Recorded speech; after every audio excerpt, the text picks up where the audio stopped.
Well, thank you very much. We'll start by signing 3 very important bills. And Will, would you discuss them, please? Yes, sir. This is H.R. 2808. This is the Homebuyers Privacy Protection Act. The congressman here was the lead sponsor, so I think maybe he John Rose, yes. Say more about it than I John, can. please. Well, it's difficult for Americans to buy a home, particularly after the last 4 years, sir. But with the president's signature today, we're going to make it easy for people to buy a home without getting hassled. For years, their private personal information has been bought and sold in the open market, resulting in them getting innumerable phone calls and text messages. But with your signature today, we're going to put an end to that so that when Americans try to realize the American dream of owning a home, they're able to do so without being harassed. Good job. Good. It's a great honor, John.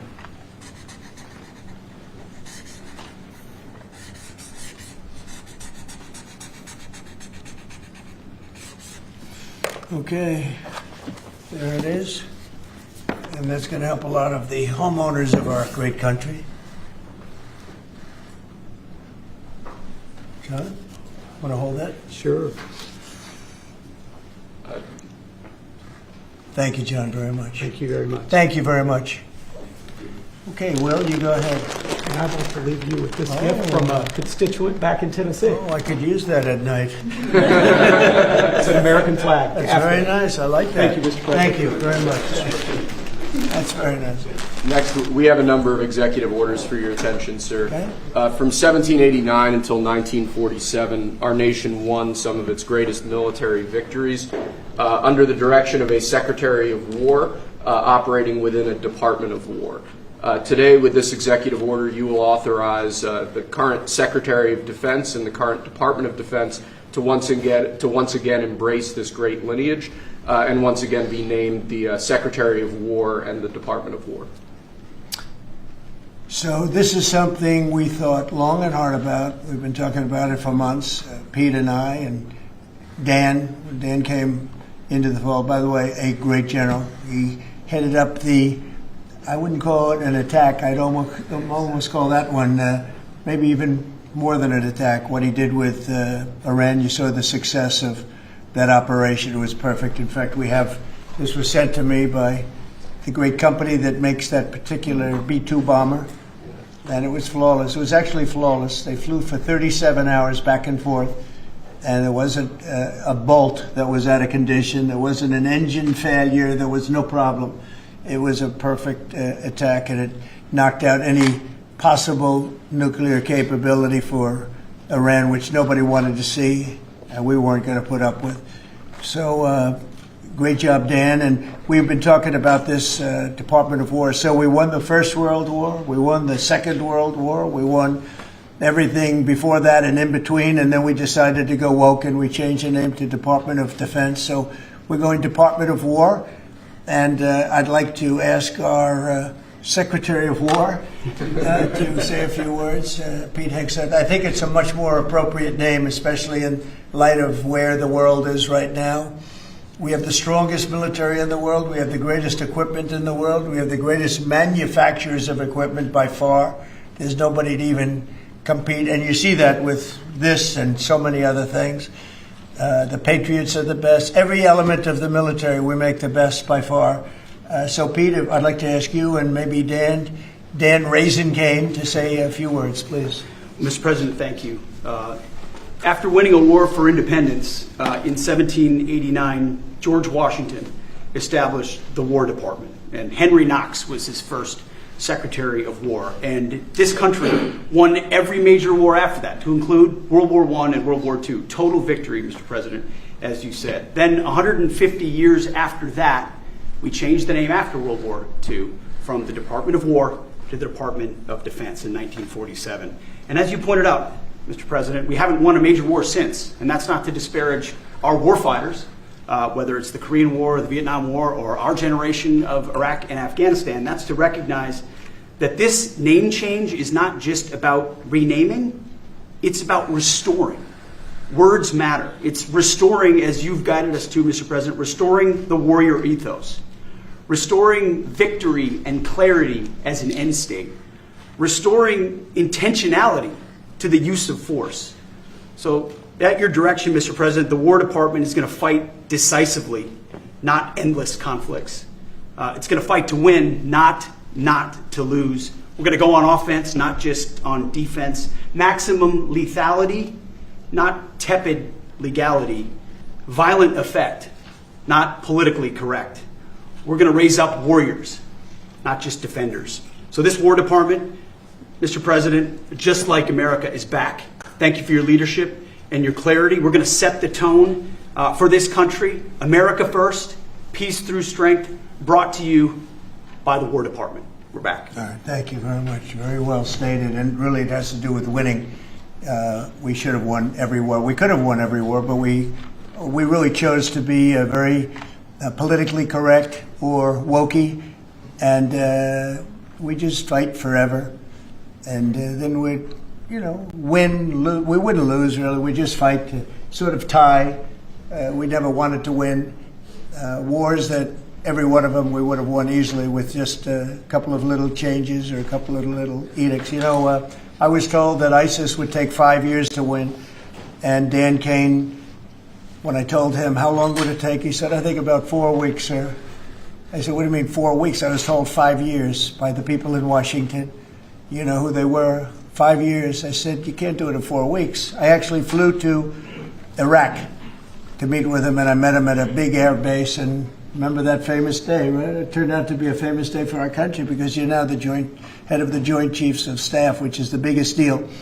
And he is, because he did things that everybody said he couldn't do. So they said it was going to be 5 years, and he knocked them out in about 4 weeks total, 100%. We took over, and ISIS was gone, and pretty amazing.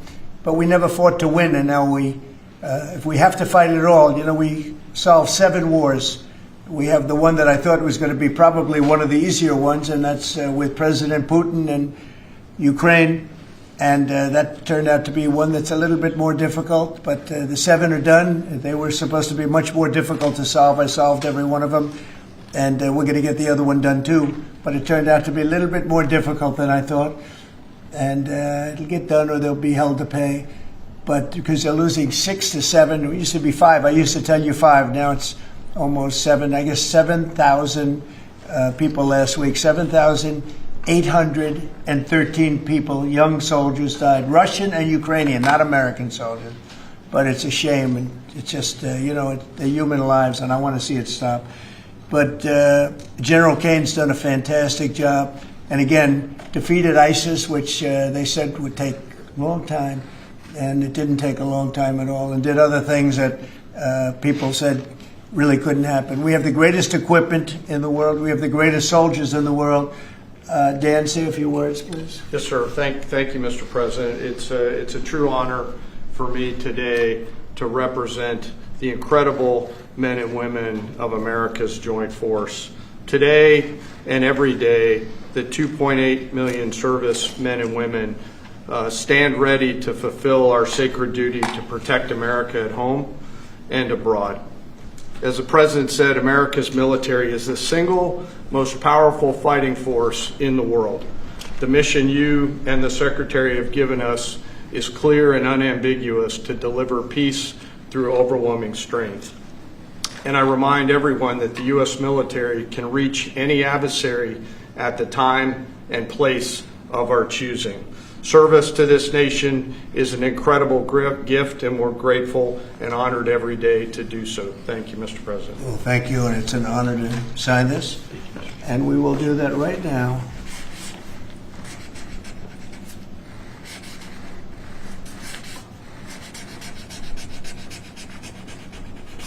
I think that's a big one, I'll be honest.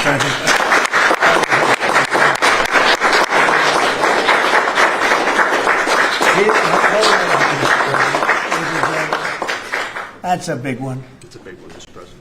Do you have any questions on this subject? We're going to be discussing the G20 in a couple of minutes, but yes, please. Mr. President, what gave you the idea for this rebrand? And a question for you, the newly minted Secretary of War. What message does this send to our enemies, to our allies, to the American people? And again, what gave you the idea for this rebrand at this moment in history, sir? I think it sends a message of victory. I think it sends really a message of strength. We're very strong. We're much stronger than anyone would really understand. And again, you know, having the great equipment, we have just so much better. You look at all of the, just any of it, submarines as an example. We're 20 years ahead of anyone else. Nobody even compares. And I let a lot of this happen in my first term. You know, we totally rebuilt our military. And then, of course, you had that catastrophe in Afghanistan where they gave up a lot of the equipment, but a relatively small amount, but a lot. There was a lot in Afghanistan. I think it was the most, General, I'd say it was the most embarrassing day in the history of our country, the way that happened, the way they went to the wrong airport. They should have gone to Bagram, not the local little airport with no security, with tight quarters, etc. You know what happened. I think it was the most embarrassing moment in the history of our country, frankly. That was under the Biden administration. That was terrible. And we were going to be leaving, but we were leaving with strength and dignity. We were going to keep Bagram because Bagram's 1 hour away from where China makes its nuclear weapons. We're going to have that all to ourselves, a big, beautiful place built many years ago from money that today would be the equivalent of, you know, many, many billions of dollars. You couldn't build it. The longest runways, the most powerful runways in terms of load capacity. And we just walked away from it. So stupid. And they were fools. The people were fools. No, we have the strongest military, and I think that indicates we have the strongest military. And, you know, we had it, and we won World War I, we won World War II, we won everything before, and as I said, we won everything in between.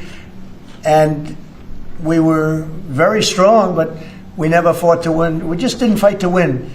We didn't lose anything, but we didn't fight to win. We could have won every one of those wars quickly, but they went a route that I think was probably politically correct, but not correct for our nation.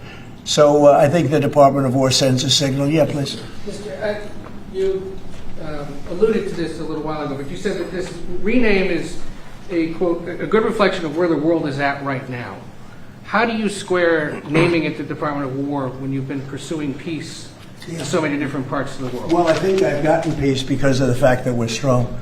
If we weren't strong, those 7 deals I told you about, the 7 wars, a majority of them wouldn't have happened. They happened for 2 reasons, trade and our strength. Those are the 2 reasons. And probably strength may be more important than trade. So if I was very proud of all those wars. Those were wars that could not be settled, and I settled all of them. And we'll get the other one settled also. That'll get settled. But without the strength, we wouldn't have settled any of them. Yeah, please. Mr. President, is it your expectation that Congress will codify this name change in the law? I don't know, but we're going to find out. But I'm not sure they have to. We're signing an executive order today, but we're going to find out. We're going to see. If they do, we're going with it, and we're going with it very strongly. There's a question as to whether or not they have to, but we'll put it before Congress. Do you know how much this rebrand will actually cost? And are there any concerns about, you know, the Pentagon's mission of actually cutting back on spending? But not a lot. You know, we know how to rebrand without having to go crazy. We don't have to recarve a mountain or anything. We're going to be doing it not in the most expensive. We're going to start changing the stationery as it comes due and lots of things like that. We're not going to be doing things like have been done in the past when they change the name of forts that shouldn't have been changed. Those names of the forts should not have been changed, at least for the most part. And as you know, many of them have been changed back already. At the request of the communities, every one of those communities said, we want our name back, like Fort Bragg as an example. The people in that community wanted that name back. They refused to call it anything else but Fort Bragg. So we're not going to be spending very much money on that. Yes, please. When you spoke with the Europeans and Zelensky earlier this week, did you preview this for them, and did you say what security guarantees they might be involved in? This has nothing to do with anybody but the United States of America, the people of America. This is who I talk to about changing a name. This is a very important change because it's an attitude, and we know how to win. We've been winning, and we're going to win like you've never seen. Wait till these factories start to open up that are being built all over the country. You're going to see things happen in this country that nobody expects. We have over $17 trillion in investment coming into the country. We never did anything even remotely close to that. No other country has either, by the way. So you're going to see things that are pretty amazing. But It's really about winning. And what about the security guarantees aspect of that with Ukraine, sir? Well, we'll work that out. We'll help them. Look, we want to save a lot of lives, so we'll do something with that. I think people expect that. We'll help them. Europe will be first in by far, and they want to be first, and they want to see it end. Europe wants to see it end, and it'll end. It'll end all of a sudden. It's going to come together. You watch. Did you want something right? Right here. Yeah, behind you, please. Yes. Yes, sir. You haven't been shy about taking bold, decisive, offensive action to protect American values. Strikes in Iran, strikes this past Tuesday on the positively ID'd Transgender narco-terrorists. Is that going to be a critical function of the Department? It depends on the individual instance. You know, we don't want drugs coming in from Venezuela or anybody else or any place else, and we'll be tough on that. And we don't want human trafficking. We don't want to see people coming in where they open their prisons from all over the world and they dump their prisoners into our country, which is what they did in the Biden administration, where they took insane asylums and places that held people that were seriously mentally ill, mentally incompetent, mentally dangerous, and they dumped those people into our country, and we're trying to get them out now. What they've done, what the Democrats and Biden have done to this country will go down in infamy. What they have done to our country, and especially that, you know, they created the worst inflation we've ever had. That's nothing compared to what they did with the people in our country right now. And we're getting them out, and it's not easy when you have the liberal judges destroying our country. But we've won them all. We've won it all, ultimately won it all. Hard process. It should be easier. We know who it is. We know exactly who we're looking for. We had 11,000 murderers dropped into our country. We've gotten a lot of them out. Or in some cases, they're so dangerous, we were afraid to get them out because they'd come back in. But for the last 120 days, 0 people came in. Can you imagine? This is me speaking, but these are figures developed by, they say, a pretty liberal group of people. They admit that 0 people came into our country. Think of that. A year ago, it was millions of people were coming in. Millions. They were coming in. You could look at them and you could say, big trouble. And that's what we have in our country. But we're getting them out, and despite that, we're doing really well. Yeah, please, Brian. Comment on recruitment levels across the military. Yeah. Well, the recruitment's the most exciting thing. So when I was campaigning for the office, numbers were coming out that the recruitment numbers, generally, you could speak to it better than anybody, the recruitment into the military, all branches of the military, and police and firemen and everything else. Anything having to do with like a public service, the numbers were horrible, record-setting bad. And now they're record-setting good. We're setting every record every month for recruitment. We're packed in the Army, Navy, Air Force, Marines, Coast Guard. My beautiful I love Space Command. I see Space Command, but Space Force has been, we've got a waiting list of people wanting to go in.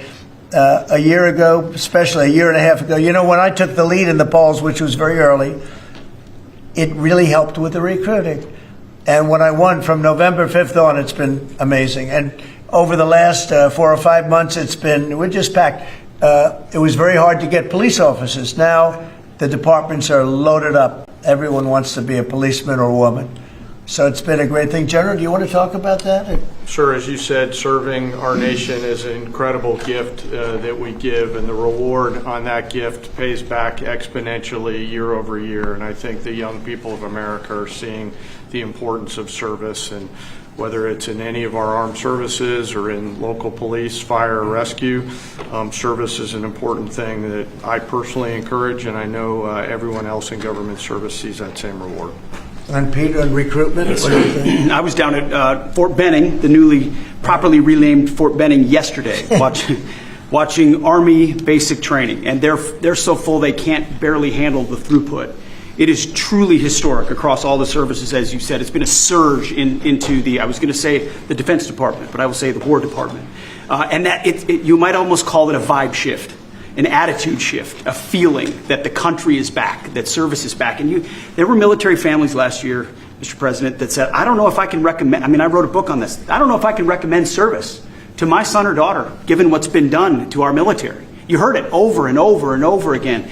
And I hear from those same military families right now, sir, and they're saying, I recommend to my kids that they go into this department, this Pentagon, under this commander-in-chief, who they know you'll have their back and they want to serve. So it is historic, and it's the biggest reflection of how motivated Americans are by your leadership, sir. You know, really, it's nothing more than spirit, love for the country. I guess the esprit de corps, as they say, you have more of that than we've had maybe ever, frankly.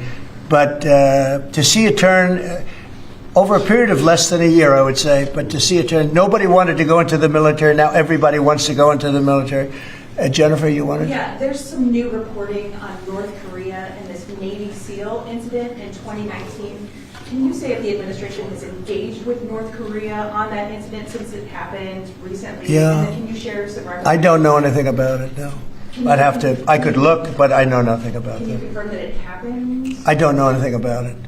I'm hearing it now for the first time. Okay, great. And then on the Hyundai incident in Georgia with the arrest of some workers, construction workers at the plant, have you heard any feedback from Hyundai? I just heard about that a little while before the news conference, and I would say that they were illegal aliens, and ICE was just doing its job. But I know nothing about the instance. It happened a little while ago. Okay? There has been some pushback on that, though, from South Korea already, and of course, they pledged to invest $150 billion in the U.S. Just here, last week. Are you concerned? Well, and they have the right to sell cars and things in our country. It's not like a one-sided deal. Are you concerned at all about your immigration agenda potentially clashing with these economic goals? Well, we want to get along with other countries, and we want to have a great, stable workforce. And we had, as I understand it, a lot of illegal aliens, some not the best of people, but we had a lot of illegal aliens working there. So, look, they're doing their job. That's what they have to do. These are people that came through with Biden. They came through illegally. They came into our country, so we have to do our job. Mr. President, the now Department of War has been involved in the crime cleanup in D.C. You tasked Congress with proposing and passing a crime bill. What are some things that you would really like to see codified in that crime bill? Well, I think one of the things is the cashless bail. It's killing it.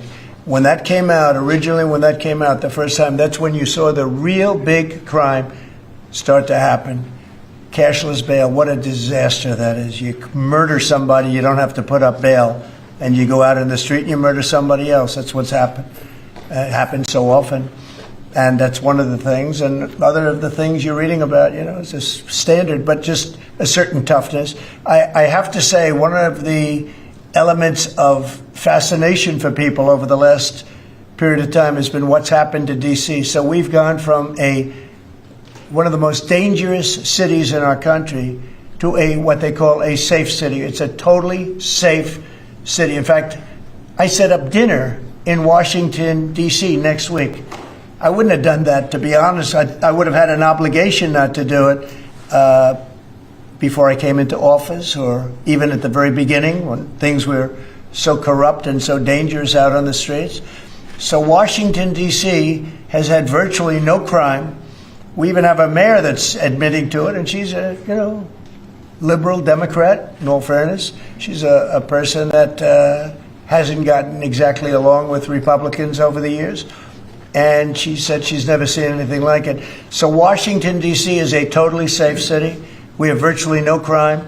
It's gone from the most unsafe city in the United States, almost, just about, to one of the safest cities, maybe the safest city in the United States. That's a tremendous compliment to our military, what we did. The National Guard's done a fantastic job. Yeah, please. Mr. President, can I ask about Florida real quick? Florida House Speaker Daniel Perez was at the White House yesterday as part of a leadership summit. Yes. And I understand you met with him separately. Mr. President, what did you talk about? And also, did you explore him running for Florida Attorney General? I didn't. We didn't talk about that, but he's done a fantastic job. He's respected all over the country, really. He's a leader, and he's done just a fantastic job. We didn't discuss anything having to do with his future. I'm sure he'd be very good at that. My second question, Alligator Alcatraz, sticking with Florida, a major ruling appeals court blocked a federal judge's order to close it, and if you remain open for now, your reaction? I think they've done a fantastic job in building it, the governor and everybody else that's been involved. It's an incredible facility. It's housing people for usually a very short period of time before they get brought back to their countries. As you know, we focus on criminals before we focus on anybody else, and we're taking thousands and thousands of criminals out every month out of our country, some of them murderers. And I think Florida's done a great job by building it, and whether it's Alligator, Alcatraz, or anything else you want to call it, I was there. I visited with the governor, with other people. I guess Nikki was there. Tom Homan's been there a lot. A lot of people have been there from. It's an amazing facility for what it is. It's not a hotel. It's not supposed to be a hotel, but they've done a great job with it, and I'm very happy with the judge's decision. You also mentioned Venezuela. I want to ask one more follow-up question on that. On the U.S. strike on the boat tied to the Venezuelan drug cartel, the Maduro regime is pushing back today. In fact, they say the U.S. seeks regime change through military threat. Your reaction to those words, and also, would you like to see regime change in Venezuela? Well, we're not talking about that, but we are talking about the fact that you had an election which was a very strange election, to put it mildly. I'm being very nice when I say that. I can only say that billions of dollars of drugs are pouring into our country from Venezuela. The prisons of Venezuela have been opened up to our country. They've taken their prisoners, the worst prisoners, murderers, Tren de Aragua. The worst prisoners that you can ever imagine are now happily living in the United States of America. Now, many of them we've gotten out. It's not easy to get them out because of the liberal system that we're working with in many cases, not in all cases. But millions and millions of dollars and billions of dollars of drugs are pouring out of Venezuela and other countries. Look, China, what they're doing with fentanyl is a terrible thing. It comes through Canada and it comes through Mexico, but a lot of it's coming through Venezuela. Venezuela's been a very bad actor, and we understand that. And when you look at that boat, you see the bags of whatever it is there. Those bags those bags represent hundreds of thousands of dead people in the United States. That's what they represent. Yeah, please. Mr. President, your reaction to the jobs report this morning? Well, I'm going to talk about that in a minute. We have our great people here, so I'll talk that in a minute. Let's talk about this. We'll give a couple of because these two people want to get to work on the Department of War. So let's keep them first. Yeah? Mr. President, the DOJ is reportedly considering a ban on transgender people owning guns after the Minneapolis shooting. Do you think Are we talking in the military? in general? Okay, I thought you were talking about in the military. Different. I'll refer to that then differently. Because it's not a military question, I'll be able to pass on that very nicely unless you'd like to talk about it. Now, Pete doesn't want any part of that question. Yes, please. Mr. President, who do you blame for losing India to China? In your post earlier today in the morning, you did put that out. I don't think we have. I've been very disappointed that India would be buying so much oil, as you know, from Russia. And I let them know that. We put a very big tariff on India, 50% tariff, very high tariff. I get along very well with Modi, as you know. He's great. He was here a couple of months ago. In fact, we went to the Rose Garden, and the grass was so soaking wet. It was such a terrible place to have a news conference. I said, well, let's use a beautiful white stone emblematic of the White House, okay? And it's been very well received. But we had a news conference on the grass. That was my last news conference I had on the grass because everybody sunk in. You probably sunk in. Every reporter out there, they ruined their shoes. We made that change. It's been a really well-received change. Yeah, please, go ahead. On Venezuela. You've sent F-35s now to Puerto Rico. You've sent naval vessels into the Caribbean. You're concerned about drugs being illegally sent into the United States. How do you describe this build-up, this situation? Well, I just think it's strong. We're strong on drugs. We don't want drugs killing our people. I believe we lost 300,000. You know, they always say 95, 100,000. I believe they've been saying that for 20 years. I believe we lost 300,000 people last year. I know families that lost their son. Those families will never be the same. I know a family lost a daughter, a beautiful daughter. In fact, it was like she took something that she thought was like a minor deal, and it turned out to be riddled out with fentanyl, the size of the head of a pin. and you're dead. And no, we're stopping the drugs. We're going to save a lot of people. Look, whether it's 100,000, but it's not. It's 350,000 people died last year from drugs. And we're not going to let that happen to this country. Think of that. Think if you're in a war and you lose 300,000. We'll lose 600,000 in the, pretty much between Gettysburg and all of that, the Civil War, we lost, 600,000. So we're losing half of that every year to drugs. We're not going to do it. We're not going to allow it to happen. You think of the wars. If we lost 600,000 people in a war, but we lose that every 2 years, more than that. So it's 300 to 350,000 people.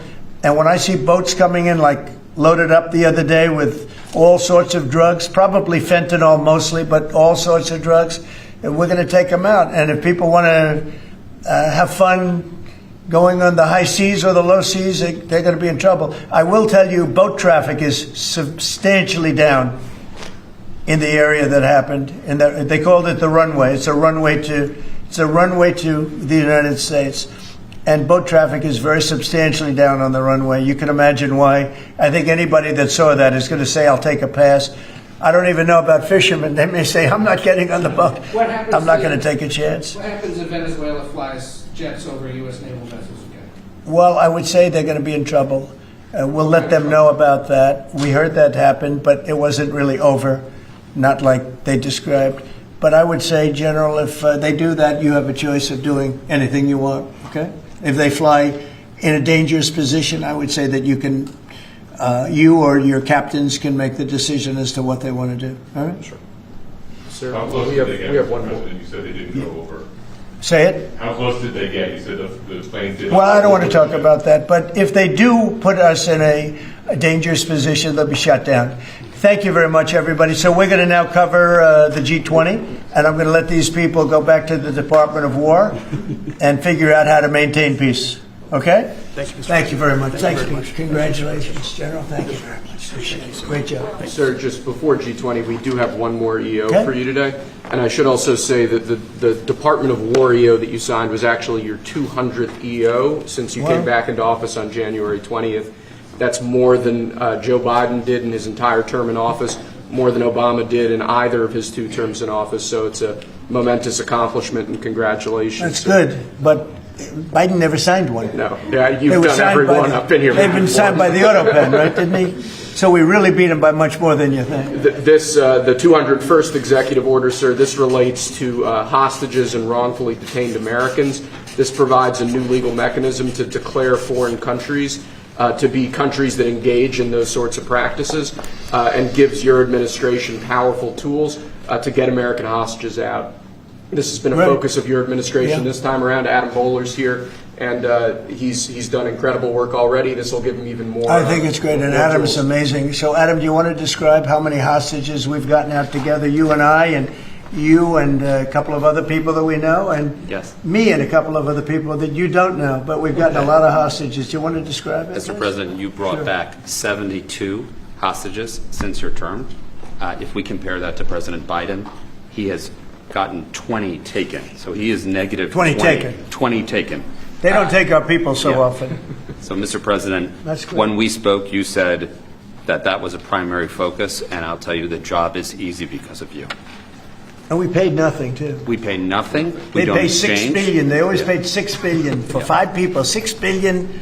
It was just a number I kept hearing. Not only that, $6 billion plus we'd get like 1 person, and they'd get 6. They got one, the Prince of Doom, they call him. He was the #1 arms merchant anywhere in the world ever. And they got him out. And on top of that, we paid money. So, no, we don't do that. You know, once you pay money, then a lot of people start disappearing. They start grabbing reporters, too. They think the reporter is going to get a lot of money. And to me, they would. You'll be well taken care of. I better stress that, because otherwise we have headlines. He said this or he said that. No, I'm not smiling about it. But they would. They'd be grabbing reporters. They'd be grabbing everybody. And especially when you pay the kind of money that Biden and Obama, they used to pay money that was crazy. We don't pay. And if you don't pay, they find it to be not a lucrative business anymore. That's fantastic. Would you like to say something? So it's really Spihar, Special Envoy Bola, it's Rick Grinnell, it's Steve Witkoff who brought Americans home. But with this EO you are signing today, you are drawing a line in the sand that U.S. citizens will not be used as bargaining chips, and it provides your Secretary of State, Marco Rubio, the same tool set to punish states who take our citizens wrongfully the same way that we can punish those who sponsor terrorists. This is a very significant EO you are signing today, sir. Thank you, Sebastian. Very good. You're doing a great job, too. And this is your Director for Hostage Affairs at the NSC. Yes, and I hear. So Julia was seminal as well to all of this. I heard you're doing unbelievable. Would you like to say something? Absolutely. It's a outstanding EO, absolutely unprecedented action against those foreign adversaries who would take our people. They now know they are on notice, and it's not acceptable. And if you take our people now, you will pay. You know, Adam gave up a job where he was making tremendous amounts of money, big stuff, top of the line, Wall Street. And he wanted to do this. He wanted to do hostages. I offered him other jobs, too, very big jobs. He said, I was shocked, actually. He didn't want them. He wanted to do hostage negotiation. And pretty amazing. Thank you very much. Appreciate it. Appreciate it. Thank you all. Do you have any questions for them on this very important subject? I think it shows a lot of your leadership as far as fighting for Americans and fighting for humans.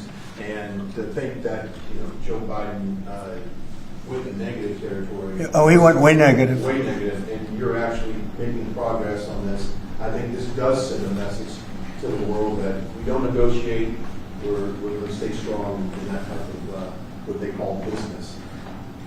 Well, one little anecdote that may be of interest.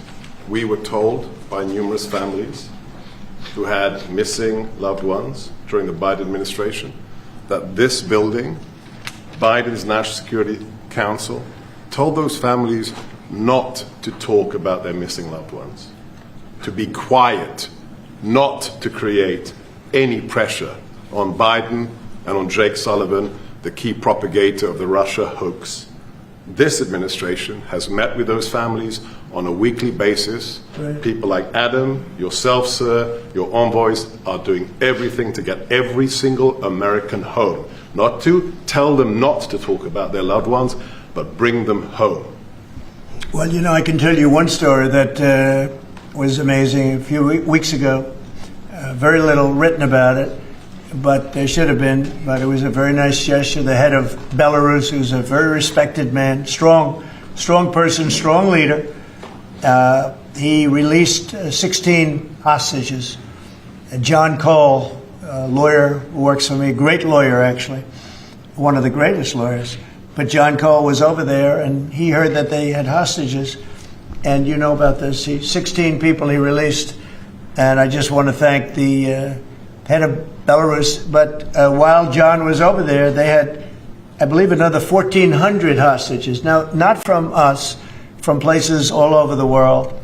And just pretty tough place, in all fairness. But they had 1,400. And I believe they're going to be releasing a lot of those 1,400. They're not... I think very few, if any. We got pretty much ours back, and we didn't pay anything. But I very much gave my respects to the leader of the country.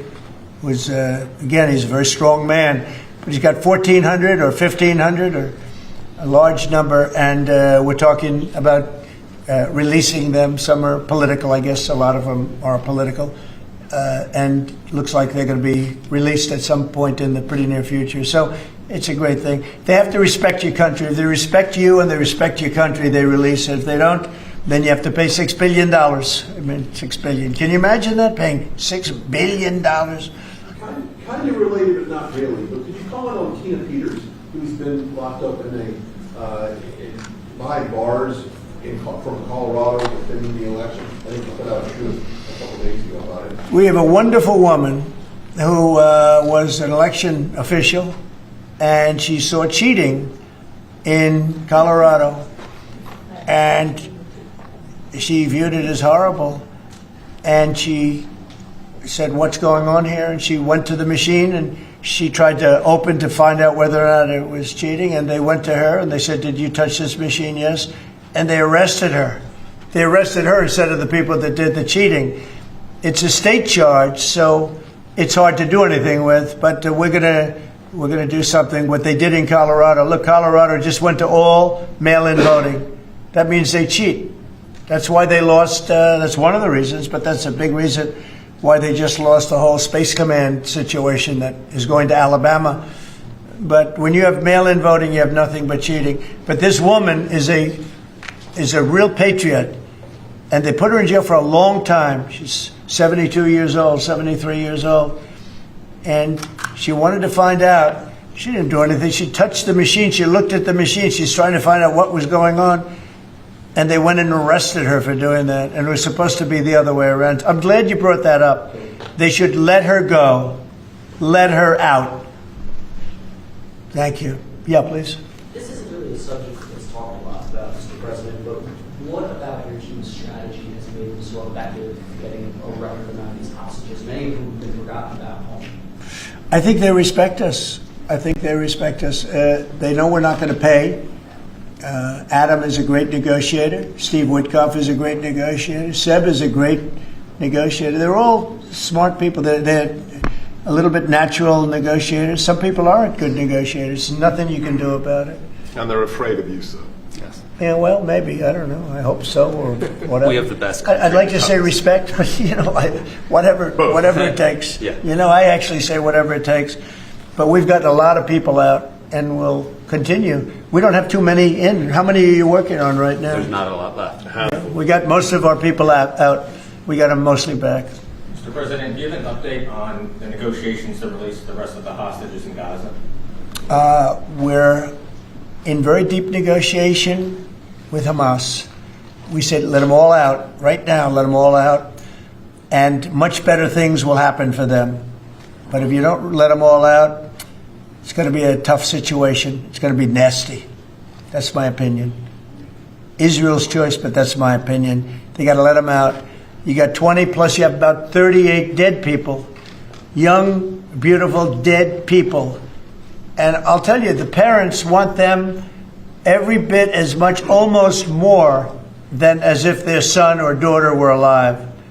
But you have many dead people that are coming out as part of the deal. It's 20 people, but I think of the 20, there could be some that have recently died, is what I'm hearing. I hope that's wrong. But you have over 30 bodies in this negotiation. Can you believe? I mean, we negotiate for people that are living here. We know that at least 30 people are dead, and we're negotiating to get them out. The parents want them back so badly, as if they were alive. Every bit as much. It's really pretty amazing. It's very sad. I'm in the middle of it. And I put out the other day, I said, we want all 20. We don't want to, I was the one with myself and my people, Steve Witkoff, and Jared Kushner was great on this. But they got a lot of people out. We got almost all of them out. They're down to 20. But Adam, we got like a tremendous number out.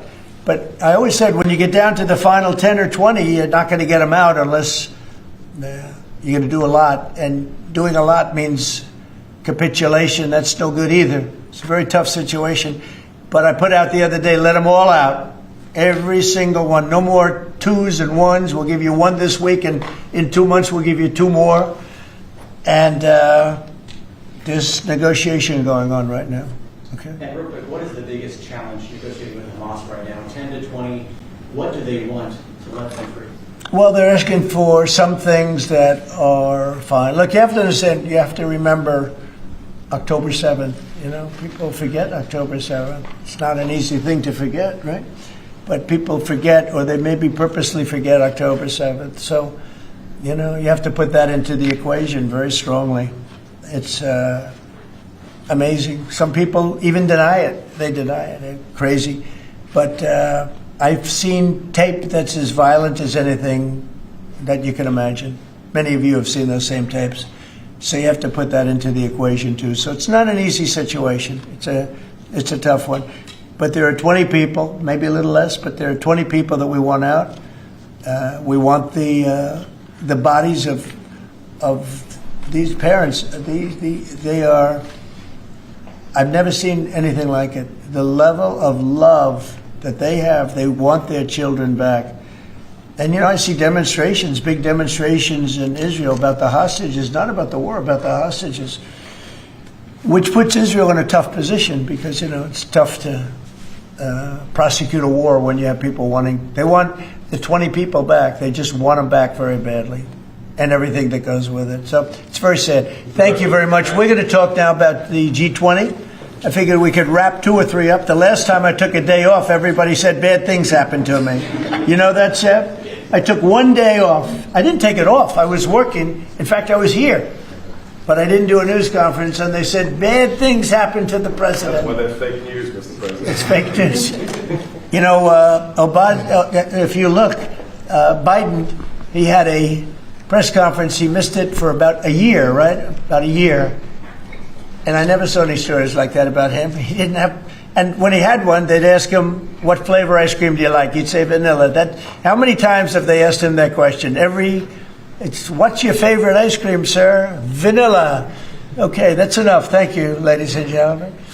They don't have to go through this, but we all have a good time. I only do it for one reason. I think it's good for the country. And we are very transparent. There's never been transparency like we have. There's nothing to hide. So thank you very much on this, Will. Great job. Appreciate it. So we're going to talk about Florida, the great state of Florida now, because it's going to be a very exciting thing to host the G20. And as we celebrate our nation's 250th anniversary next year, the United States will have the honor of hosting exactly that, the G20 summit right here in America for the first time in nearly 20 years. This afternoon, I'm thrilled to announce that the 2026 G20 conference, which will be, I could read off the countries that we're talking about, but you know who they are, I think. Does anybody want me to list them specifically? Jennifer, you're okay? Okay, but will be held in one of our country's greatest cities, beautiful Miami, Florida, where we have the mayor with us, Mayor Suarez. And I want to thank Francis for being here. I thought he might be in this office. He almost got there. It was a couple of votes. Right? A couple of votes. It's not as easy as they think, right? As it looks. It's not that easy. But he's an amazing guy, very popular in Florida. The agenda for next year's summit is being organized by Treasury Secretary Scott Bessent, who is right here. Hi, Scott. I saw him standing over there, nice, tall, good-looking guy, but he moved very quickly. Carolyn, you did a good job. Does Caroline do a good job, would you say? Is she a star? How do you compare her with the last administration's person? No? You don't want to get into that. Yeah, I think we're very happy with Caroline. But Scott Bessent is talking about a good job. He's done a fantastic job, and we're very proud of him. He's very much involved with the G20. And the NEC director, Kevin Hassett, who's truly a talented guy. And he's certainly being thought of to go to a different position, and we'll find out about that pretty soon. I don't know. Would you like to be that? I won't ask you that question. I think, who wouldn't want it? I think it's the greatest position in the world. You come out, you make a speech, and then you go away for 30 days or 40 days, and you come out, make another speech. The market goes up or down depending on what you want to say. I've never seen an easier position than that. Unfortunately, you need good instincts, so we have somebody in there now that doesn't have them. We call them too late. But it will focus on unleashing economic prosperity by eliminating the burdensome regulations, unlocking affordable energy, and pioneering new technologies. And it's going to be very important. The United States is already leading by example, and America is the hottest country anywhere on earth. We have more being built under construction now than they think anybody that they've ever seen. I mean, literally, some of these places are just really unbelievable what they're building, the size. If you spent $50 million on a shopping center someplace, it's a big building, pretty big building. But when you spend $50 billion on essentially a building, buildings going up for $50 billion, they're going to be building their own electricity. And many of them have been given permits already to go, and they're starting construction. Some have started construction quite a while ago, and very early in the administration. We let them do that. You know, we have a grid that's obviously an old grid. It's been around for a long time. We could never handle the kind of numbers that you're talking about in terms of electricity, and we're letting them build their own plants. They build their own plants with their structures. So they build their structure, they build their buildings, and they build an electric producing plant with it, like Con Edison in New York that I grew up with, and like others that make electricity. They make it for New York. These plants will make it for their building, for AI. Then you have a lot of the car plants going up. Most of them won't need that kind of electricity, but they have the right to do that also. So we're allowing companies to build electric plants. They become, essentially, Scott, I guess they become utilities, right? If you think about it. And it's very exciting. We're going to end up with more electricity than China, and it's going to be built at no cost to us. And I'm telling them, build more than you need, and you'll sell it back into the grid. So they'll be able to sell it back into the grid on top of everything else at no cost to the American taxpayer. It's very exciting. And frankly, if we didn't do that, we wouldn't be leading with AI. We wouldn't be probably even doing any AI. It would be 20 years to get an approval. So they're building massive amounts of electricity as we speak. We've eliminated $5 trillion worth of federal regulations, another big thing since I took office. And if you remember the first term, we took out more regulation than any other president in history times. You could add the top 4, and they wouldn't come anywhere close to what we were. That's one of the reasons we had such the most successful 4 years of any president economically, and this is blowing it away. I think this will blow it away. When these plants start to even getting close to opening, I think you're going to see numbers that we've not seen before. And we've increased oil production by more than 300 barrels a day. That's a lot. Blue-collar wages are rising at the fastest rate in 60 years, and trillions of dollars of investment is pouring into the USA. It's going to be over $17 trillion very shortly, and nobody ever thought a thing like that was possible. What made it possible were, number one, they were happy with November 5th. They were happy with the election. And number two, the tariffs are bringing countries in. I mean, it's so vital to our country. It's before the courts now, and I hope we're going to do very well. We had 4 great opinions just come out, as you know, from judges. In a couple of cases, there were Obama-appointed judges that felt they had to do what was right for the country. So I respect that greatly. I respect them for doing it. But we have very strong opinions, and it'll end up going to the Supreme Court. And it's just vital for the country. Vital, absolutely. We're at a level that we've never thought we'd be at, and it's because of the tariffs. Countries are pouring into our country because of you avoid tariffs if you build here. If you don't build here, you pay a lot of money. But if you build here, so what people are doing is they're coming in, they're building here. No different than what other countries have done to us.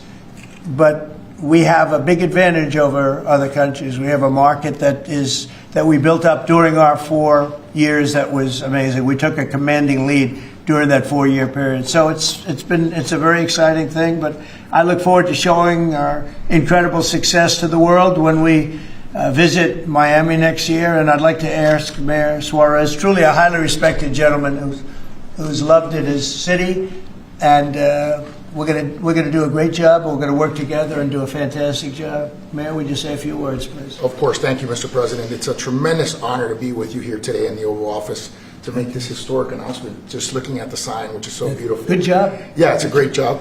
As you know, Mr. President, you were elected by double digits. You were the first Republican president over 30 years to win Miami-Dade County. And you did it because you followed through on your promises. And in Miami, what we're doing is we are following through on those promises as well. We've kept taxes low. We've kept people safe. We've leaned into innovation. We've grown 150% in the last 10 years. We've created one of the most intriguing ecosystems in the world. And this decision is not only generationally important for the city, but it puts the city on the map as one of the truly great global cities. So on behalf of all of the workers of Miami, those that work in the hospitality industry, I know you own many hospitality assets and properties, all of the small business owners who are going to benefit economically from having the G20 in Miami. Tremendous benefit. It's going to bring in millions and millions of dollars. We just say thank you. We thank you for believing in us, We thank you for highlighting our city in a time where we have the lowest homeless rate in 11 years. We're on the precipice of having the lowest homicide rate in history, and with the lowest taxes. So we're following your America First agenda, and we're creating success in, Miami's the greatest city in the world, we believe. Thank you, Mayor. We'll see you down there. We'll see you down there before then, but we'll see you down there. Scott, would you like to say a few words? Yes, sir. So we're excited to have the G20, and what's important about the G20, President Trump's America First initiative does not mean America alone. It means America leads. So we will be holding the G20 in the capital of the world, Miami, next year to showcase the beginning of President Trump's second term. Will be a year and a half into it. We will have done peace deals, tax deals, trade deals. We've made the U.S. the best place to come, start a business, have tax certainty, energy certainty, and regulatory certainty. And it's going to be an exciting event.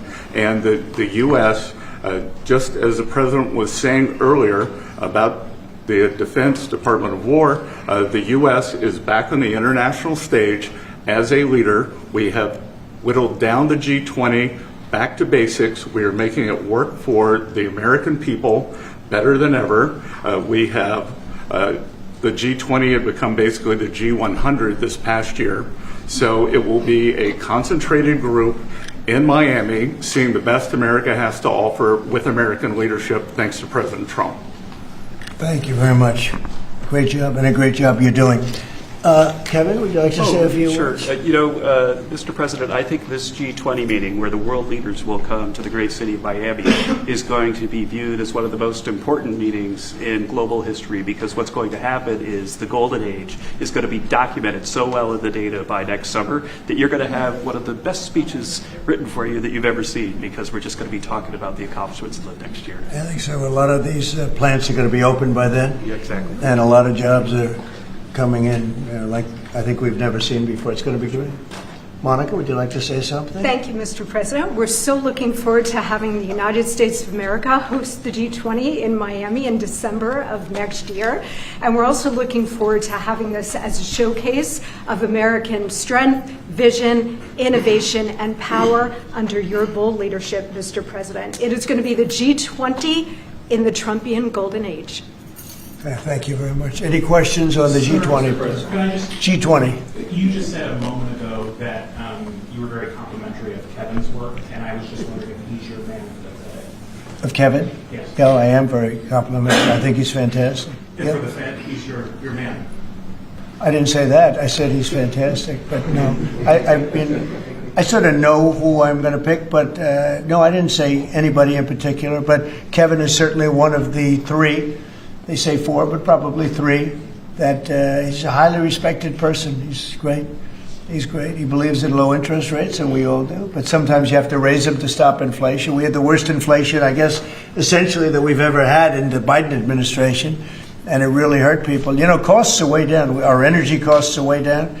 And, you know, when energy comes down, everything comes down. And we brought down the price of groceries and specifically the price of eggs. You remember that first week when you were screaming about eggs? I said, I know nothing about them. I just got here. That's Biden's problem. But we got the cost of eggs down to really low numbers. So we brought costs down for people. And, you know, it's something I said. And the Democrats have this false narrative. They say, oh, costs went up. They just say things that it's just like incredible. If you look at energy, I think you're going to be at $2 a gallon with cars very shortly. $2. It was $4, $5 under the Democrats. That's a huge, it's like a massive tax cut. And speaking of tax cuts, we gave you the largest tax cut in history in the bill that we just approved. The largest tax cut in history. And there'll be no tax on tips, no tax on Social Security, no tax on overtime. One of the big things you get is you buy a car and you borrow money to buy the car, you're allowed to deduct your interest, which, Scott, has never happened before. You know, rich people like to talk about deductions. Middle income, they never gave them deductions. I got them one of the best deductions, an interest deduction.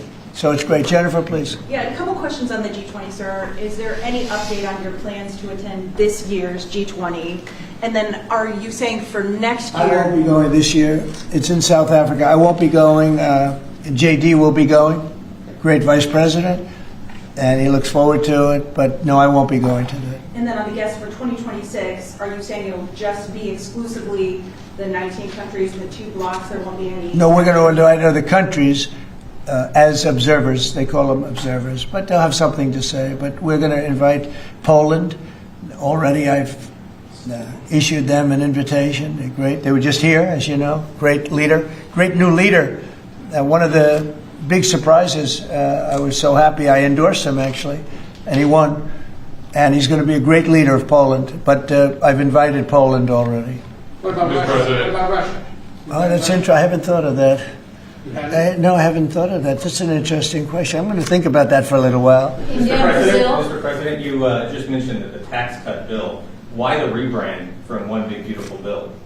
Oh, I just save words. I said the bill. It's one big. I actually call it the great. I actually call it the great big beautiful bill. But it's a lot of words. Is that how you want Republicans to kind of talk about it? When they I just want them to say what's in it. It's an incredible bill for the middle class, for the working person. You know, we are a party of the working. It used to be the opposite. The Democrats were for the working people, and the Republicans were supposedly for the rich. The Republican Party's taken in millions of people, and the Democrats have lost millions of people. They've gone crazy. Honestly, I think they're crazy. What's happened to them, I don't know. They suffer major Trump derangement syndrome, and it's turned out to be actually a disease, but it's a disease of weak people and stupid people, because all we do is we cut taxes, we create great policy. Their policy is so terrible. They refuse to acknowledge, as an example, I see today, it's a big debate again, the women, they don't want men playing in their sports. They don't want it. The Democrats want men to play in women's sports. I saw the great governor, we have Governor Youngkin, talking about it today, that the woman who's running against our Republican candidate, who's excellent, is like so much into the, men being able to use women's bathrooms. Okay, what's that all about? Men playing in women's sports, wants open borders. Again, they want actually, after what we've gone through with millions, I think 25 million people came in from prisons, from mental institutions, drug dealers, drug addicts. They're pouring into, they poured in, now we have none coming in. The border's been sealed for a long time, actually almost since I got into office. Remember when the Democrats said we need legislation? I didn't have any legislation. I said close the borders. And now the borders for the last 4 months, not one person has been allowed to come into this country illegally, not one. Done by people that would normally like to see you look bad. Those are the numbers. So it's been an amazing job. Yeah, please. Mr. President, this is going to be a major event and a major meeting for South Florida, for you, for Mayor Suarez. I know this is not until next year in Miami, but do preparations begin today? And if so, what is being done? They've already begun. We first had to deconflict our Basel with the dates, and so we have already started doing that. And so thanks to the President's team. He started a long time ago, actually. If you knew him, he was working on this long before this press conference. Yes, sir. It's in good shape. Going to be great. Mr. President, we learned this morning that we've lost 78,000 manufacturing jobs this year. How do you explain? Well, one thing we have is, we have the interest rates are too high. That was, a matter of the Fed. But the other thing is, so many different elements aren't included yet. And one of the things we've learned, and we learned that the hard way, watching over the last few months, are the corrections that people have been making. They'll say you're losing jobs, and then they'll say, by the way, we have a correction a month later of, 100,000 jobs are missing. They actually had a correction once of 850,000 jobs. But I'll let Kevin just speak about that a little bit, because I heard him speaking about it this morning. I thought he did very well. Please. Well, thank you very much, sir. Well, I think that if you look at the indicators, there's capital spending boom, industrial production at an all-time high. The Atlanta Fed says GDP now is north of 3%. And so all the indicators are saying that things are really strong. And what we've also seen is that Goldman Sachs put out a study yesterday that said that the August number tends to be really messed up because of seasonal adjustment things, and they tend to be revised way up. And so I think if they were revised up, which has happened on average over the last 15 years by about 60,000, then everything else would make sense. But right now we're puzzled about the BLS numbers and looking forward for new leadership there to make it so that the numbers are more reliable. And again, we're building, they've started building all of these factories and plants, including car factories. Car factories are coming back. We lost more than 50% of our car production over the years. And I think we're going to get all of it back. It's coming back in really rapidly. Really, we're building a lot of car plants. Indiana, places that you don't think of it so much are taking, but also Detroit, lots of places it's coming in where I think we're going to get everything. We've lost it over a period of 40 years, and I think we're going to get it all back in a very short period of time. And big ones, big plants, incredible plants that were never going to come back. Without the tariffs, they wouldn't have come back. And I think without the election on November 5th, they wouldn't come back either. The election was very important also. Yeah, as we've been here, Mayor Adams of New York has announced that he's staying in the mayoral race there. Can you react to that, but also tell us? No, I mean, he has to do what he wants to do. No, I mean, he's free to do what he wants. It would seem to me, and everybody in this room, including you, that the only way you're going to beat the communists, because you have a communist running, which is fine. I'll have to deal with a communist in New York City. I never thought that was going to happen. This is something I didn't think was going to happen, Scott. You're going to have to explain this one, because we're going to have a communist mayor. It would seem to me that if he stays in, if you have more than one candidate running against him, it can't be one. If you have one candidate, if he's the right candidate, I would say that Cuomo might have a chance of winning if it was a one-on-one. If it's not one-on-one, it's going to be a hard race. And we'll get used to a communist, and he's going to have to go through the White House and get approvals for everything. And we're going to make sure that New York is not hurt. We want to make sure that New York is cherished and taken care of. And so I didn't know he was running or not running. But you didn't offer him an ambassador? No, I didn't do that. No, I wouldn't do that. It's nothing wrong with doing it, but I didn't do that. We understand that it'll be held at Doral. Yes, it's going to be at Doral, yeah. You considered that with the G7 last time you decided against it. Why go forward with it now? Well, I think that everybody wants it there because it's right next to the airport. It's the best location. It's beautiful, beautiful everything. They actually requested that it be there because location is the best. And we will not make any money on it. We're doing a deal where it's not going to be money. There's no money in it. I just want it to go well. And it's going to be each country will have its own building. I think it'll be really a beautiful thing. And Doral's been very, very successful. One of the most successful properties in the country. And, frankly, it's the problem is in December, that's the biggest month in Florida. So, using it for, you can't get a room in Florida in December, January, et cetera, that area.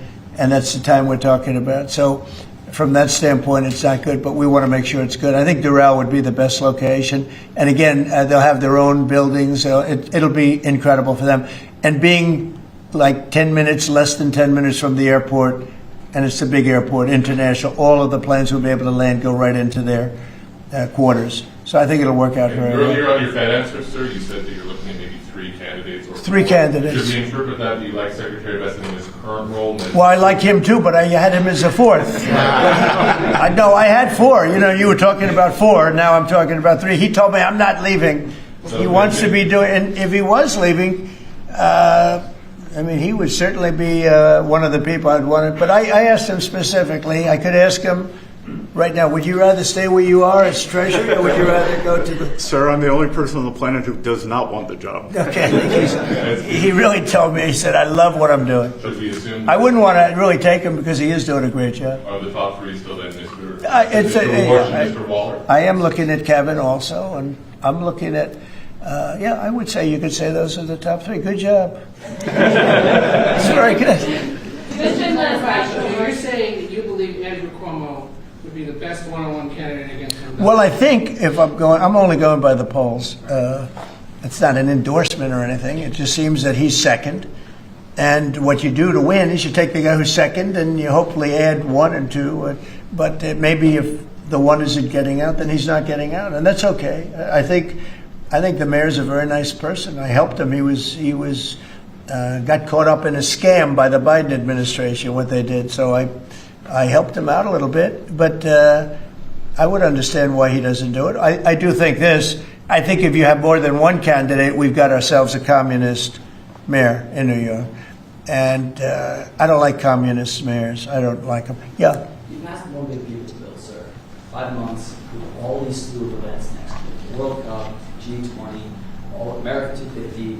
Given this, what's your economic outlook for the year of 2026? How much growth do you think is reasonable for us to expect economically next year? Well, I heard, and we were on a very downward path with Biden, and I heard that the most we could do was 1% GDP, and now I'm hearing 3.2% and 3.5% and all.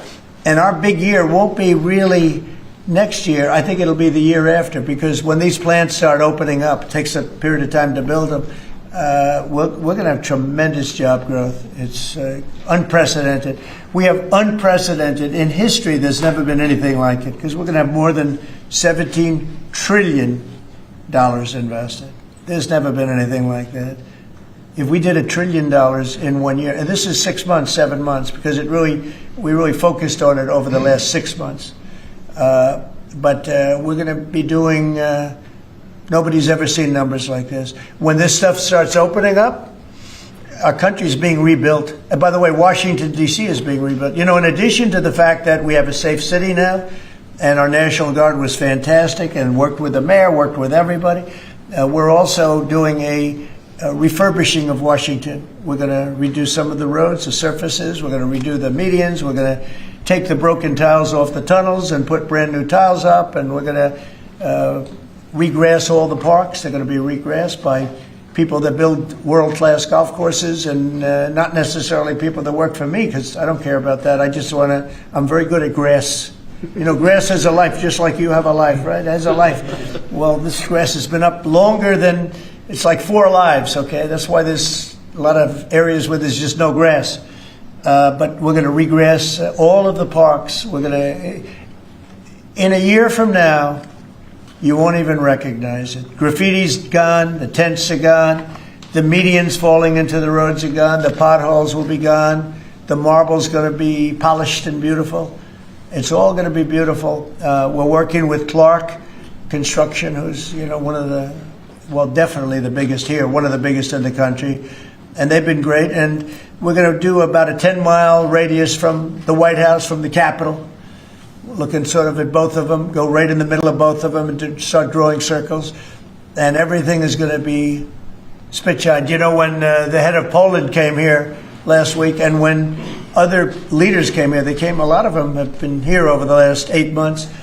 I said, what do you think? And they said that we're a little surprised at the look, the filth on the road. Now it's much better. We've got it much better, but we have to do some construction things. I mean, you have medians that are all broken and rotted and rusty and disgusting. And they're all going to be changed. You're going to have a very different look. You're going to have the look of prosperity, not the look of poverty. But the big thing right now, initially, is we have no crime in Washington. We literally have no crime. They said it's down 87%. It's not down 87%. It's down like 100%. We have almost no crime. People are going to restaurants that wouldn't have even thought about it. And I know families that have gone 4, 5, 6 times to restaurants over the last few weeks. And you people are in the same category. I mean, yes? I agree on that. Thank you. It's a whole different place, right? Yes. No, that's very nice. And you're so tough usually. I like her now, right? No, because she was truthful. Is that a correct statement, Brian? Yes, sir, it is. I heard you were actually mugged. You're a big, strong guy. I can't do anything when he has a gun. No, you can't. You say, thank you very much, right? Can I follow up with the beautification of peace? Yeah. And amazing job of crime? Yeah. Just out front of the White House is a blue tent that originally was put there to be an anti-nuclear tent for nuclear arms. It's kind of morphed into more of an anti-American at sometimes, anti-Trump at many times. Where is this blue tent? Right in front of the White House on the north lawn on the other side of the Black Gate in Lafayette. I haven't known this. All of us in here walk right by it every day. It is an eyesore. Oh, I didn't know that. Take it down. Take it down today, right now. Nobody told me that. So you're saying there's a blue tent? It's been there for 30 plus years. It was originally a peace tent, but it's kind of morphed into something. Yeah, morphed into radical left. Okay. Well, what I've heard, Is it in the Ellipse? Where is it? no, it's in Lafayette Park. It's actually Lafayette Park. Take it down. Okay. Okay. What's interesting about it is that I've had people tell me it's a public health hazard because people sleep in there, they eat, there's rats. Yeah. But also it could be a national security risk because people can hide things in there, they can Okay. have weapons in there. We're going to look at it right now. Yes, sir. We have removed over 50 tent sites. Not 50 tents, hundreds and hundreds, maybe 1,000. I think it's over 1,000 tents, but 50 sites. So I'm a little surprised to hear that, but we're going to look into it right now.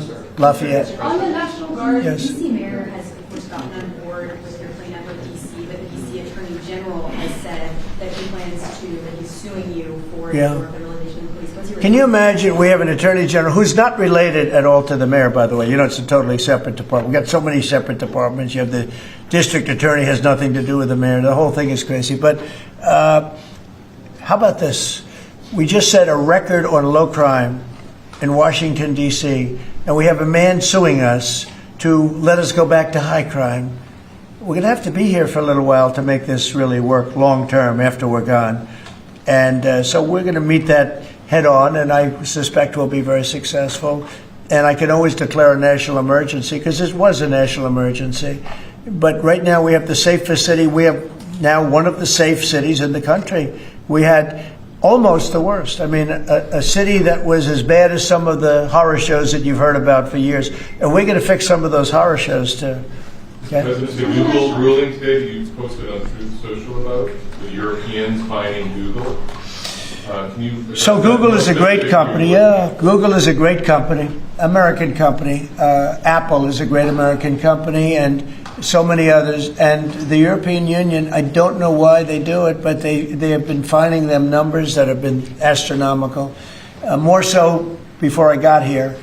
But Apple paid $17 billion a fine in the last year. Apple, $17 billion on a case that a lot of people think they weren't guilty of.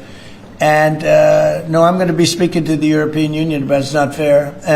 Google just got fined $3.5 billion, and they've already paid $13 billion. They're up to $16.5 billion. And people say there was nothing wrong with what they did. It's almost a source of income to run Europe. It's become a source of income. And many other companies too, mostly tech companies, but we can't let that happen. What are you seeking from the Europeans and by when? No, I can just say you can't do that. I mean, you know, they respect us now. They didn't respect us a year ago. European Union respects us. Look, they're paying us $950 billion, right? They got to respect us. They were very disrespectful of our country. I have great respect for Ursula. I've gotten to know her very well. And I just don't think it's fair that they're taxing, and really it's almost become like a tax. It's become so regular. And I've gone to lawyers and I've asked them, what do you think? They said they didn't do anything wrong. We can't do that. It's not fair. And it's interesting. I don't hear that about China, and I don't hear that about other places. I hear it about the European Union. We were talking about it last night. I think we had a gathering. That was the highest IQ group of people I think any room has ever had last night, you know? That was about as high as you can have. All the tech geniuses were there. They love their computers. They would tell me more about chips that I want to know. Did this come up last night? Yeah, it did. It did come up. A couple of companies said that they were taxed by the European Union. It's interesting. They weren't complaining about, in that regard, China. They weren't complaining about other places. It's the European Union, and they have. Apple was again forced to pay $17 billion last year. So I think we're going to change that around. It's just not fair. We don't want that to happen to our companies. And you know, if somebody does that, we should be doing it to them. They've got to pay. Let them pay us. But you just can't do that to our companies. Yes. Was Elon Musk invited to the dinner last night? I wanted to go back to the G20 real quick in Miami. You know South Florida very well. Many cities are being considered for the G20. Was this a hard decision, or did Miami just stand out to you? It wasn't a hard, really. I mean, look, it's got the weather. we're in December, so it's, cold in some places, and that's beautiful too. Cold weather's nice. It's all nice, depending on the city. But no, Miami really wanted it. The mayor really wanted it. The people down there really wanted it. You might just address that for a second, Mr. Mayor. Yeah, as I said, a conference of this kind does two things. Number one is it puts us on the global map with the great global cities, and I think that's something that we've been trying to achieve for a generation. And I think number two, it's a tremendous boom for your economy. As the president knows, he has, multiple hospitality assets, and the working people of Miami, the small business owners, are going to benefit tremendously from the economic impact of a conference like this in our city. So it's an image thing, but it's also benefiting working people in our community. Do you think Xi and Putin will attend the G20? Their members? That's an interesting question. I'd love them to if they want to. They can, as observers. They'd be observers, so I'm not sure they want to be an observer. But Sir, if they want to, we can certainly talk. Can I ask you another Florida question? The vaccine mandates that were rolled back for school children. What do you think about that? Well, I think we have to be very careful. Look, you have some vaccines that are so amazing. The polio vaccine, I happen to think, is amazing. A lot of people think that COVID is amazing. There are many people that believe strongly in that. But you have some vaccines that are so incredible. And I think you have to be very careful when you say that some people don't have to be vaccinated. It's a very tough position. So I'd give you an answer. I'll give you a feeling. But just initially I heard about it yesterday, and it's a tough stance. Look, you have vaccines that work. They just pure and simple work. They're not controversial at all.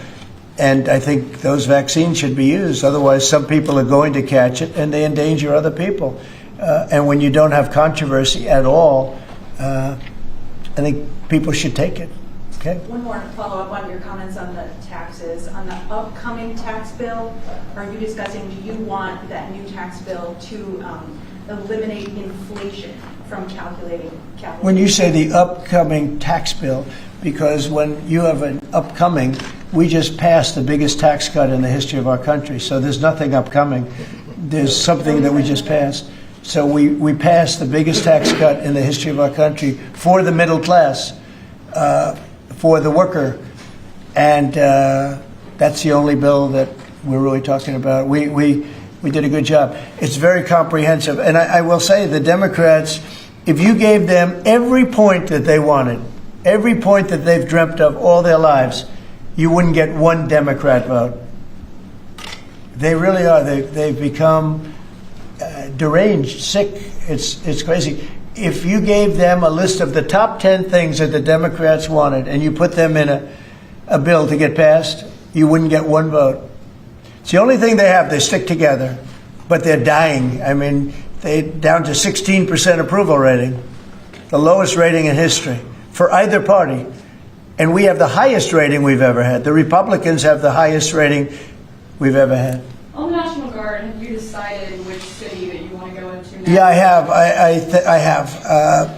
I'm not going to say it now, but yeah, I have. We're going to go into another place and straighten it out. And I will say this: I watched today. I didn't know that was continuing to go on, but Portland is unbelievable. What's going on in Portland? The destruction of the city. Well, I'm going to look at it now because I didn't know that was still going on. This has been going on for years.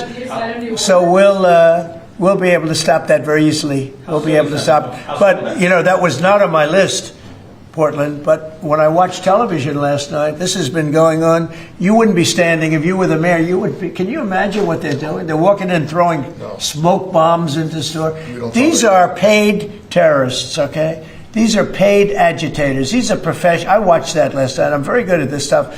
These are paid agitators. They get paid money by radical left groups, not radical right groups, radical left groups.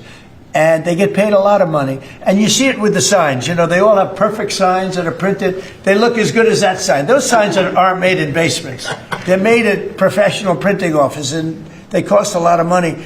These are paid agitators, and they're very dangerous for our country. And when we go there, if we go to Portland, we're going to wipe them out. They're going to be gone, and they're going to be gone fast. They won't even stand the fight. They will not stay there. They've ruined that city. I have people that used to live in Portland. They've left. Most of them have left. But what they've done to that place is it's like living in hell. Yeah, go ahead. Thank you for your statement before. AP is reporting that you would be banning visas to delegations who will be attending the UN General Assembly, including Brazil. Your reaction on that, sir? That who's banning them? The Trump administration. Well, we are talking about things. We're very upset with Brazil. We tariff them very high because of the fact that they're doing something that's, very unfortunate. I love the people of Brazil. We have a great relationship with the people of Brazil, but the government of Brazil has changed radically. It's gone very left. It's gone very radical left, and it's hurting Brazil very badly. They're doing very poorly, very, very poorly. So we'll see. And are you ready to reset relations with India at this point? I always will. I'll always be friends with Modi. He's great. Prime Minister, he's great. I'll always be friends, but I just don't like what he's doing at this particular moment. But India and the United States have a special relationship. There's nothing to worry about. We just have moments on occasion.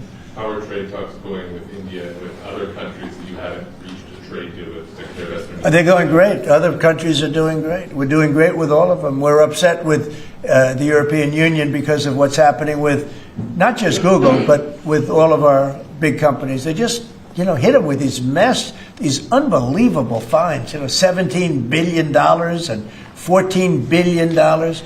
And they use that money to run Europe. It's almost become like common. It's almost become a yearly occurrence, like it's a tax. So it's very unfair. I want to thank you all very much, and we'll see you around. We're going to see you in Florida, but we'll see you a little bit before that, I suspect. Okay? What are you having for dinner? Thanks, guys. Thank you, Chris. Well, I'll be having something good here. I'll be at the White House. Thank you. Thank you very much. Thank you, Thank you. Thank you very much. Thank you.